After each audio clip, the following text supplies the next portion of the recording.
Et maintenant, je vais m'introduire, Pierre. Tout d'abord, j'aimerais vous présenter mes excuses. Je ne suis pas Lisa Perrault. Lisa Perrault a eu un empêchement familial.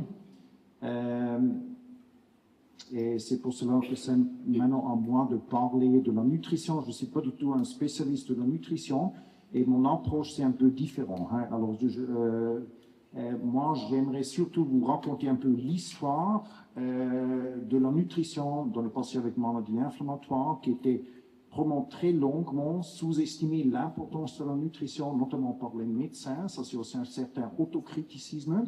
Et après, essayer de vous donner un aperçu sur les dernières données de la littérature. Sujet vraiment fascinant. L'introduction, ça c'est le désert. Le désert, ça représente un peu l'évidence scientifique qu'on avait jusqu'à récemment. Et récemment, je parle plutôt des années 2015. Et à partir d'environ 2015-2016, il y avait la première littérature aussi au niveau médical qui s'est intéressé pour la nutrition. Pourquoi? Est-ce qu'on était longuement confronté à une situation où il n'y avait pas vraiment d'intérêt? Il y avait beaucoup d'intérêt du côté des patients, mais les outils qu'on avait à la main pour conseiller les patients étaient assez limités. Bien sûr, il y a beaucoup d'intérêt de l'industrie pharmaceutique de développer de nouvelles approches thérapeutiques, mais il n'y avait pas vraiment de lobby derrière au niveau nutritionnel pour avancer les connaissances. Et alors c'est pour cela aussi moi, jusqu'à récemment, je disais toujours ce que j'ai appris. Alors quand vous avez une poussée inflammatoire, il faut réduire les fibres parce que les fibres, ça va augmenter le volume de sel. Et si vous n'avez pas de poussée inflammatoire, vous pouvez manger de tout. Mais ce n'est pas ainsi simple comme ça. Et j'aimerais tout d'abord faire une petite introduction dans la physiologie parce que ça va vous aider après pour mieux comprendre un peu les derniers conseils nutritionnels. Alors ça c'est l'intestin et notamment toute l'absorption, ça se passe de nutriments au niveau de l'intestin grêle. Vous avez ici à l'intérieur, ça c'est les villosités et dans les villosités, il y a aussi les enzymes digestifs qui permettent après d'absorber les graisses, les sucres et aussi les protéines et autour on a aussi la paroi. Ça c'est maintenant la microstructure dans l'intestin qui est très très précieuse. Ça c'est les villosités et ça sert à augmenter la surface d'absorption. Et si vous regardez maintenant toute la surface d'absorption, de l'intestin grêle, ça correspond à environ 400 mètres carrés, ce qui correspond plus ou moins à un champ de tennis. Alors une surface très très grande qui nous permet d'absorber les différents nutriments et également les liquides. Maintenant, si nous mangeons quelque chose, prenons par exemple les graisses, nous n'allons pas absorber les graisses en forme entière ou les protéines en forme entière ou aussi les carbohydrates en forme entière, mais c'est tout d'abord diminuer au niveau de la taille par l'aide des différentes enzymes digestives, dont les villosités, mais également le liquide pancréatique aide à diminuer la taille des différents nutriments et nous allons absorber ces différentes graisses sous forme d'acide gras, acide aminique et aussi glucose. Maintenant, un point très très important, ça c'est que l'intestin grêle est un véritable superstar, hein, parce que l'intestin grêle, sur 24 heures, il est confronté à 10 litres de liquide qu'il doit métaboliser. D'où viennent maintenant ces 10 litres de liquide sur 24 heures? Vous allez dire, nous buvons environ 2 litres, nous mangeons aussi un peu avec de liquide, mais là, il y a aussi 2 litres de liquide gastrique, il y a environ 1,5 litre de liquide qui vient des glandes salivaires, il y a environ 1,5 litre de la bile et encore presque 2 litres de liquide pancréatique. Et sur ces 4 à 5 mètres de longueur d'intestin grêle, il y a une absorption de 9 litres sur 24 heures, ce qui est quand même fantastique. Il y a environ 1 litre, ça s'est absorbé encore par le grand intestin qui mesure environ 1 mètre. Et alors, ce qui sort à la fin de la journée, c'est seulement 100 à 200 grammes de sel. Et ça aide aussi à comprendre quand on a un problème au niveau de l'intestin grêle, alors les volumes de diarrhée qu'on peut développer, ça peut devenir vraiment très très important. Alors, maintenant, quelles sont les questions fréquentes des patients? Et je ferai de mon mieux d'y répondre. Est-ce qu'il y a un régime magique quand on est atteint de maladie de Crohn ou de rectocolite? Deuxième question, c'est quels sont les avantages vraiment d'une alimentation saine? La troisième, est-ce que la nutrition elle-même, l'alimentation peut être un déclencheur pour la maladie de Crohn ou pour la HCH? Et après, il y a des conseils très pratiques pour votre menu quotidien. Commençons tout d'abord. Est-ce qu'il existe un régime spécial anti-inflammatoire pour la maladie de Crohn ou rectocolite? Non, de manière générale, mais maintenant, j'aimerais vous montrer quelques nouvelles assez excitantes.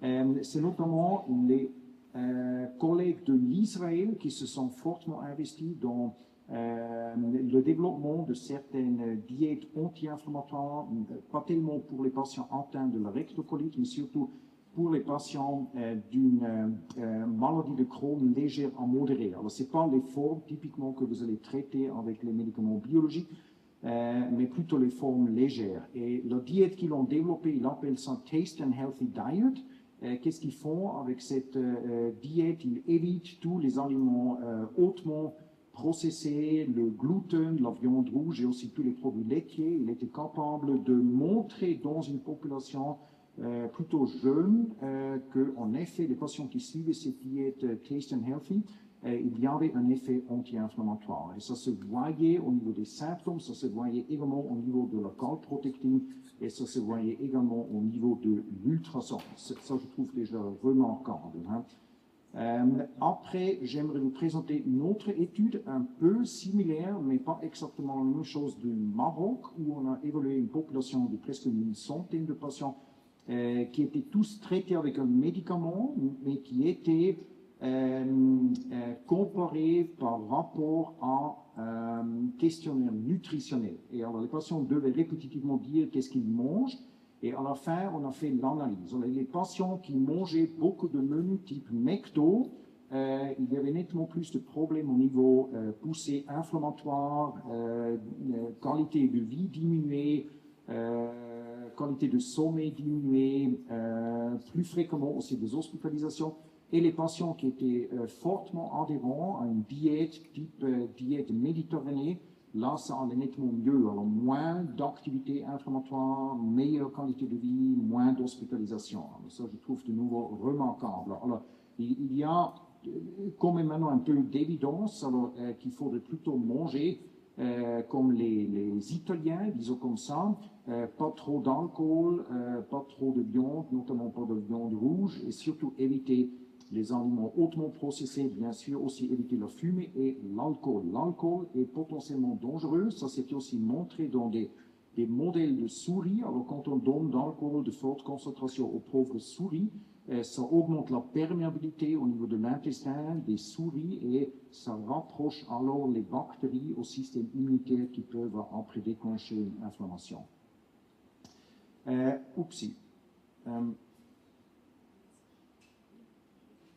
Après, quels sont les avantages d'une alimentation saine? Alors bien sûr, ça vous donne déjà un moyen dans vos mains pour mieux contrôler vos symptômes et d'améliorer votre santé de manière générale.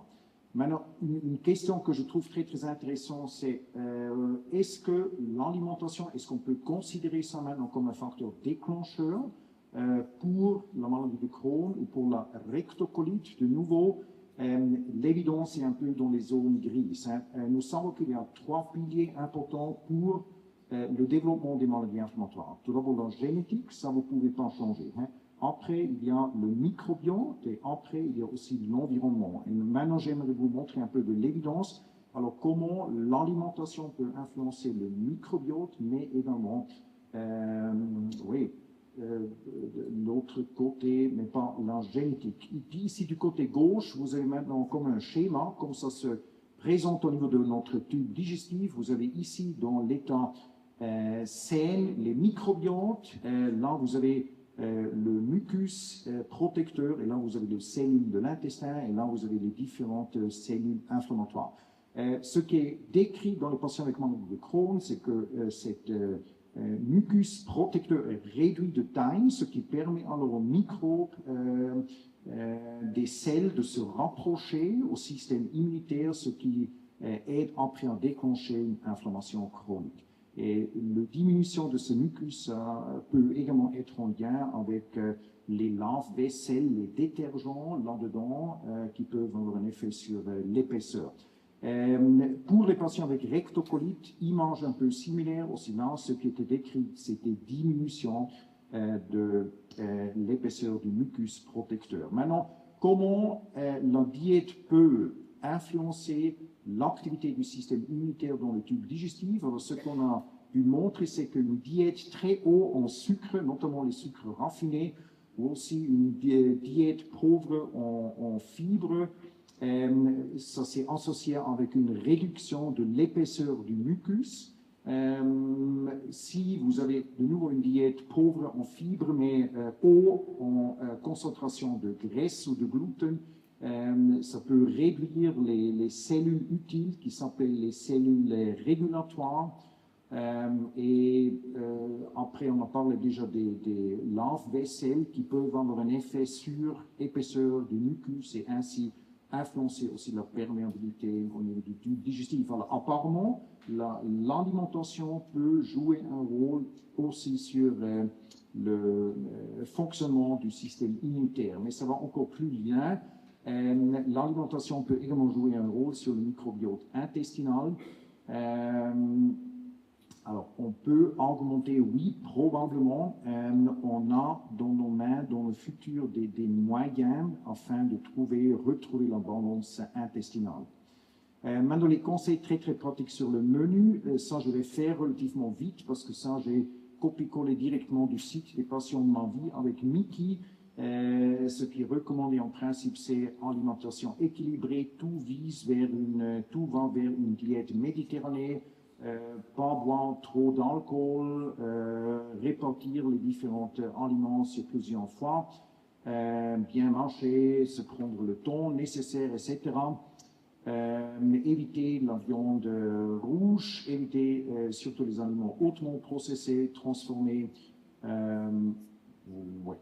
Et comme ça, j'arrive déjà aux conclusions.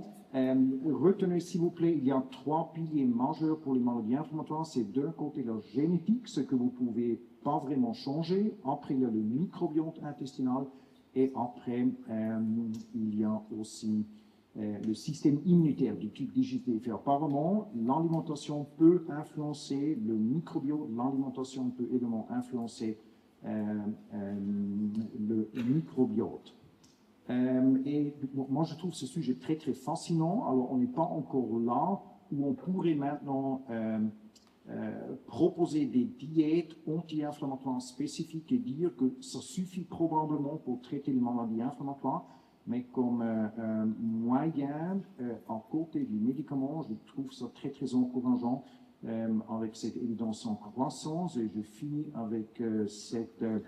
là, alors ça c'est des aliments hautement processés qu'il faudrait vraiment éviter, hein. C'est type McDo.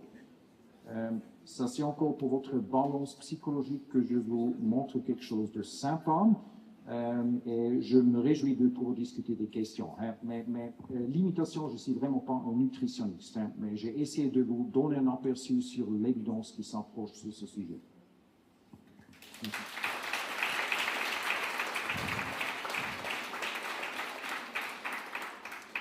Est-ce que vous avez des questions? Ah, madame, oui.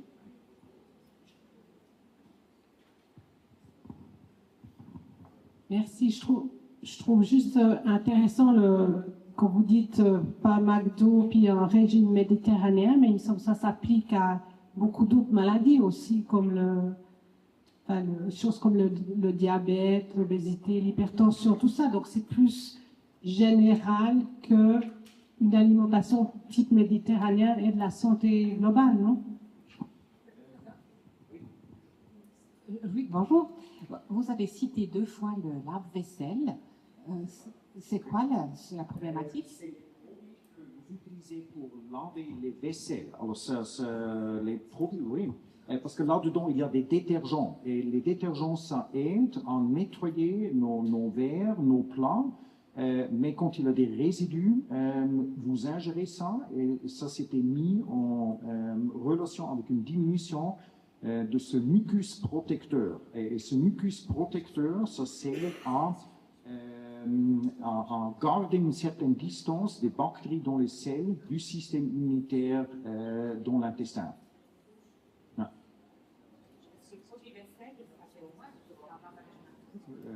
Oui, alors c'est des modèles expérimentaux dans les souris. Alors si on nourrit les souris avec ces types lave-vaisselle, alors on détruit la barrière normale, ce qui permet au microbiote dans les selles de se rapprocher à la muqueuse et ainsi activer le système immunitaire.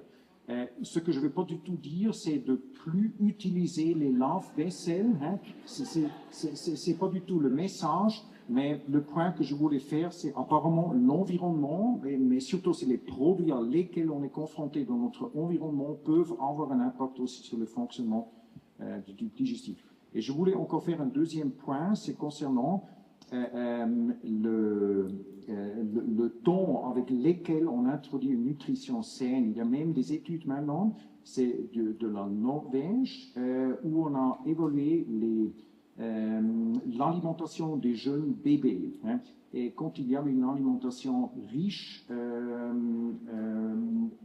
poissons, nutrition saine, ça avait une certaine valeur protecteur pour le développement des maladies inflammatoires. Alors, apparemment, l'effet commence très très tôt.